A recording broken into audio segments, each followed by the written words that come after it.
Sidhu Moosewala murder case. 7 अगस्त 2021 की शाम को विक्की मिडुखेरा मोहाली की सेक्टर 71 की मार्केट में अपने एक दोस्त की दुकान से निकलकर अपनी गाड़ी में बैठने जा रहा था। तभी एकदम से उसे एक गोली आकर लगी और उसने देखा कि 2 लोग उसकी तरफ भागते हुए आ रहे हैं और उस पर लगातार गोलियां चला रहे हैं।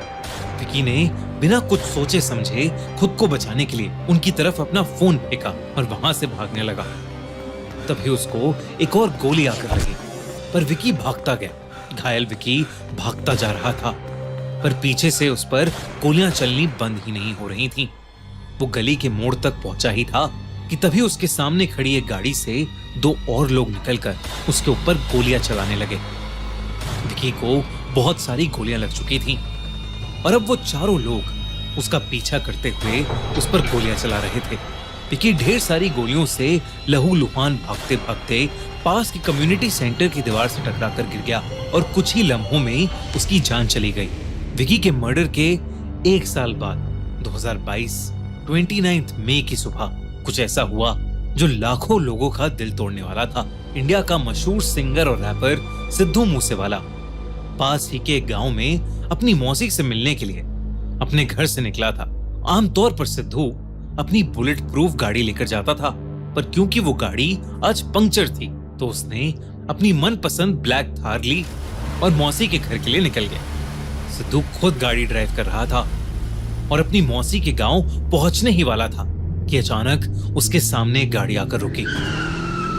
सिद्धू ने उस गाड़ी वाले को अपनी गाड़ी उसके सामने से हटाने के लिए कहा, पर तभी उस गाड़ी में से ढेर सारे लोग बंदूक लेकर निकले, जिन्होंने सिद्धू पर सीधा गोलियां चलानी शुरू कर दी।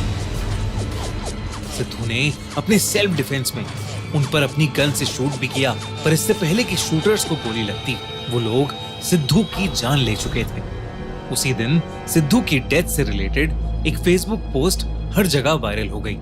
इस पोस्ट में लॉरेंस बिश्नोई और गोल्डी ब्रार गैंग के मेंबर्स ने सिद्धू मूसेवाला की मर्डर की रिस्पॉन्सिबिलिटी लेते हुए कहा कि उन्होंने ही ये मर्डर किया है और उन्होंने ये मर्डर इसलिए किया है क्योंकि सिद्धू मूसेवाला विक्की मिडुखेरा के मर्डर में इन्वॉल्व था। लेकिन इंटरनेट पर इस वीडियो के साथ साथ सिद्धू के फैंस की उनको याद करते हुए इतनी सारी वीडियोस वायरल हो रही थीं जो कोई सोच भी नहीं सकता। यही नहीं, जब सिद्धू मूसेवाला की आखिरी यात्रा निकली तो उसमें लाखों लोगों के साथ कई म्यूजिशियंस भी शामिल हुए। आप में से कई लोग शायद ये सोच रहे होंगे कि सिद्धू मूसेवाला के आखिरी सफर में इतने लोग जमा क्यों थे और क्यों उसकी मौत ने पूरी म्यूजिक इंडस्ट्री को हिला दिया था। यार मैंने अभी नई कार ली है। वाओ यार, ये कैसे किया तूने? बिनोमो पर ट्रेड करके। बिनोमो एक रिलायबल ट्रेडिंग प्लेटफॉर्म है जिसमें मैं रेगुलरली इन्वेस्ट करता हूँ और यहाँ से मैंने काफी अच्छे प्रॉफिट कमाए हैं। मैं तुझे दिखाता हूँ ये कैसे काम करता है।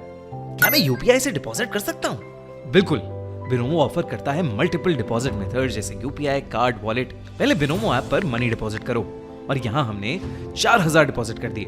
बिनोमो आपको 2 अकाउंट देता है, एक रियल और एक डेमो। मैं रियल अकाउंट पर स्विच करके एक ट्रेड दिखाता हूँ। मैंने 1600 रुपीज का ट्रेड स्टार्ट किया है और अब यहाँ पर 2200 रुपए का प्रॉफिट गेन कर लिया है। अरे वाह, इतना प्रॉफिट! यही नहीं, तू बिनोमो पर अपने फ्रेंड्स को इनवाइट करके भी रेफरल प्रोग्राम से पैसे कमा सकता है। भाई मुझे रेफरल लिंक देना। ये ले, लेकिन याद रखना ट्रेडिंग रिस्क के साथ आता है, तो हमेशा सोच समझ के ही इन्वेस्ट करना। और हाँ, हैप्पी होली। शुभदीप सिंह सिद्धू उर्फ सिद्धू मूसेवाला पंजाब के मनसा डिस्ट्रिक्ट के मूसा गांव में बलकर सिंह और चरण कौर के घर में 11 जून 1993 को पैदा हुआ था। सिद्धू को बचपन से ही म्यूजिक बहुत पसंद था और 6th ग्रेड में जब सिद्धू की जिंदगी में हिप हॉप आया तो उसकी जिंदगी हमेशा हमेशा के लिए बदल गई। उस दिन के बाद से सिद्धू दिन रात बस हिप हॉप के गाने सुनता और परफॉर्म करता। अपने पेरेंट्स के कहने पर सिद्धू आगे की पढ़ाई के लिए कनाडा चला गया, जहां उसने 2017 में एज अ सिंगर अपना पहला गाना जी वैगन रिलीज किया, जो एक बहुत बड़ा सुपरहिट हो गया। जिसके बाद वो एक के बाद एक कई सुपरहिट गाने बनाने लगा। 2017 से 2022 तक सिद्धू मूसेवाला दुनिया के सबसे चहीते सिंगर्स में से एक बन गया था। बड़े बड़े हिप हॉप आर्टिस्ट भी सिद्धू के फैन बन चुके थे। साथ ही साथ सिद्धू ने एक एक्टर की तरह भी कई फिल्म्स करना शुरू कर दिया और कांग्रेस के लिए अपने गांव से इलेक्शंस भी लड़े। अब आप सोच रहे होंगे कि सिद्धू मूसेवाला जो इतना पॉपुलर सिंगर था, उसको बिश्नोई गैंग ने क्यों मारा। दरअसल जैसे जैसे सिद्धू पॉपुलर होता जा रहा था, वैसे वैसे उसके अराउंड कंट्रोवर्सीज बढ़ती जा रही थी। साथ ही साथ उसके दुश्मन भी बढ़ते जा रहे थे। उसके सॉन्ग्स के लिरिक्स अक्सर कंट्रोवर्सी में रहते थे, क्योंकि कुछ लोगों के हिसाब से वो अपने सॉन्ग्स के जरिए गन कल्चर और सेपरेटिस्ट सेंटिमेंट्स को प्रमोट करता था। इसके अलावा जब उसने पॉलिटिक्स में हिस्सा लेना शुरू किया, तब उसकी दुश्मनी और बढ़ती गई। सिद्धू के पिता ने उसकी मौत के बाद ये भी बताया कि कैसे सिद्धू के पॉपुलर होने के बाद उन्हें और उनके पूरे परिवार को रोज कई गैंगस्टर्स डेथ थ्रेट्स देने के लिए और एक्सटॉर्शन के लिए ढेर सारे कॉल किया करते थे। वहीं 2020 में सिद्धू ने एक गाना रिलीज किया था जिसका नाम था बम्बीहा बोले, जो लॉरेंस बिश्नोई गैंग की राइवल गैंग बम्बीहा गैंग के सपोर्ट में था। कि बम्बीहा गैंग वही थी जिसने गोल्डी बरार, जो बिश्नोई बरार गैंग का लीडर था, उसके भाई गुरलाल बरार को 2021 में एक डिस्को के सामने मार डाला था। जब सिद्धू का बम्बीहा बोले गाना आया तो उस गाने से पंजाब की बाकी सारी गैंग्स के लिए क्लियर हो गया था कि सिद्धू बम्बीहा गैंग को सपोर्ट करता है। लेकिन 2021 में बम्बीहा गैंग के ही जरिए की गई विक्की मुडुखेरा के मर्डर के बाद सब कुछ बदल गया। विक्की मुडुखेरा कोई आम आदमी नहीं था। दरअसल वो अकाली दल का एक लीडर था और साथ ही साथ लॉरेंस बिश्नोई का खास आदमी था। विक्की लॉरेंस का कॉलेज सीनियर था और लॉरेंस विक्की को अपना बड़ा भाई मानता था।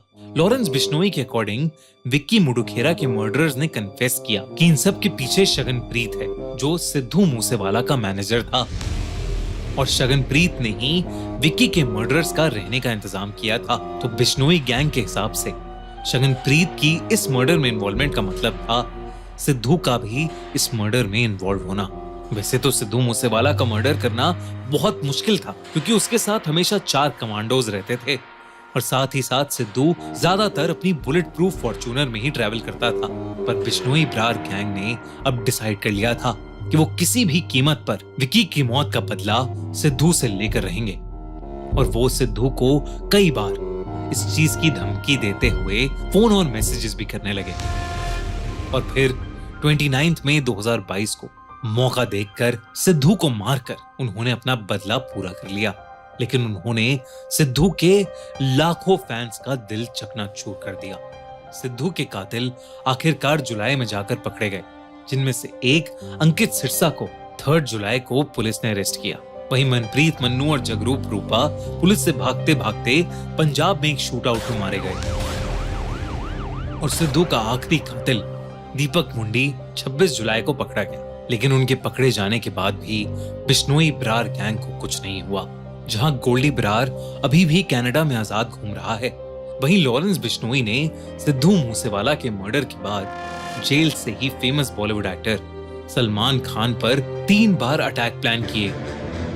एक बड़ा सवाल ये है कि जेल से कोई किसी के मर्डर की प्लानिंग कैसे कर सकता है, और अगर ऐसा हो रहा है तो कोई भी इंसान सेफ कैसे है। सिद्धू ने भी इसी वजह से केवल 28 साल की उम्र में अपनी जान खो दी। लेकिन सिद्धू मूसेवाला के गाने आज भी अमर हैं और सिद्धू के फैंस उनसे आज भी बेइंतहा मोहब्बत करते हैं।